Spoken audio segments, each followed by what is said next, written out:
Hey, it's Nathan Graham, and I'm at backstage at Summerfest hanging out with Jon Bellion. What up, man? What's going on, dude? How are you? Well, welcome back to Milwaukee. Thank you. Seems like now it's an annual trip. You got to come back. And we were just talking. It was about a year ago that you were at the rave, the hottest show on earth. Do you remember it at all? Yeah, I do. Totally. I mean, that was the show that we were all sitting there and just dripping sweat. And I'm sure. Literally temperature-wise. Yeah, temperature. Not. Yeah. It was hot. No, don't get me wrong. It was hot. I was like, was it? It was hot temperature-wise. It was like 105 in there. Yes, I totally remember that. Yes, definitely. And it's going to be a hot show tonight, and I know it is because you have rabid fans here. We came out and had lunch around noon today, and there were already people like the first 20 rows waiting for you. It's been ridiculous. We've been doing more like festivals and shows that, with a lot more people than what we're used to, and to have people the first 3, 4, 5, 6 rows that know every lyric or whatever, it's been a blessing to see it grow so fast. It's crazy. And I don't know how much you know about Summerfest, but this is the largest festival in the world. You're saying this is the biggest? Was that you, Brian? Saying this is the biggest festival like in the world, something like that. That's crazy. 11 days.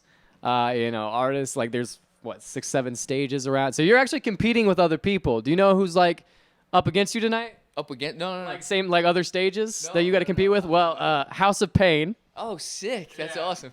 And Joss Stone's the other one. Oh, Joss Stone's one of my favorite artists like ever. That's awesome. So for you to pull a huge crowd with those guys against you, I mean that's an honor, right? I'll take it. I will take it. I'm very, very blessed for sure. And Paul Simon is same time, which I'm literally like morbidly depressed about not being able to go to the stage and see him, but it's okay. It's all right. I feel like somebody's out of Galley should get video of Paul Simon just so you can watch it back. Anything. It's one of my dreams actually to see him live. So at some point I will. I thought this was going to be it, and then today they were like, he's playing at the amphitheater. He's not playing. I was like, oh no, but it's all right.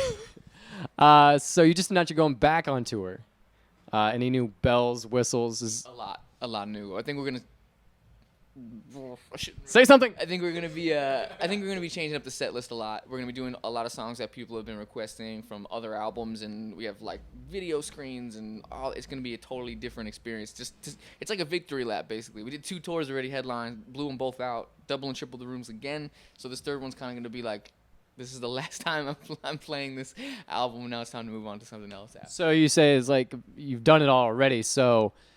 Are you going to be going back to like original fans? Like if you were there at the beginning, you're going to hear some stuff. Oh yeah. Yeah, we want it to just be more of a big production and a party just for people to enjoy the come up. This is really for the fans who've been there since day one. We want to cater to those guys, not necessarily the new people that are coming from all there. And those are great too. New fans are awesome, but we really want to just have a big victory lap and a thank you for all the people that have been there since we were playing bars with 70, 80 people. So right.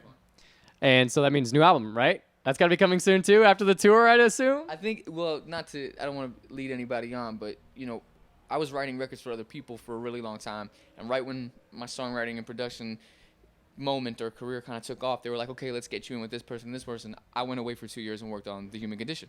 So now that The Human Condition was successful, I want to kind of use it as a commercial to go back to lending my abilities and my beats and my writing for other artists, whether that be on Capitol, whether that be on wherever. So I think I'm going to take a little while off and kind of establish myself in the production and writing scene again. But don't you think that's important that you do that? Because a lot of people, when they tour, they're also making an album, and it's very thrown together, and I feel like sometimes it's not as good. It's so true. I can't, since the beginning of my career, I compartmentalized. I spent 6 months on this, 8 months on this, and then 6 months home, and then 6 months doing this. I can't like work on the bus while I'm touring for an old album to work on new records. I need to be like concentrated on one thing. So I think the next thing for me the next season is probably just lending my abilities to anybody who would have me in the room.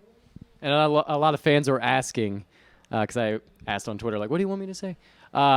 They want those making of videos. Yeah. They love those. Are there any others out there that you're going to release? There is like 7 of them coming out. It's just the thing is I have my hand in all of it, and I refuse to just have somebody do it and then send it out, and then I didn't have any control of it. So when I get back home, we're done moving around so much. I'm taking the summer off to kind of go back to finish any last minute things. That's usually when it's going to come out. I just need to be there when it happens. I can't not do it if I'm not home. So I just have to get home for it to be done.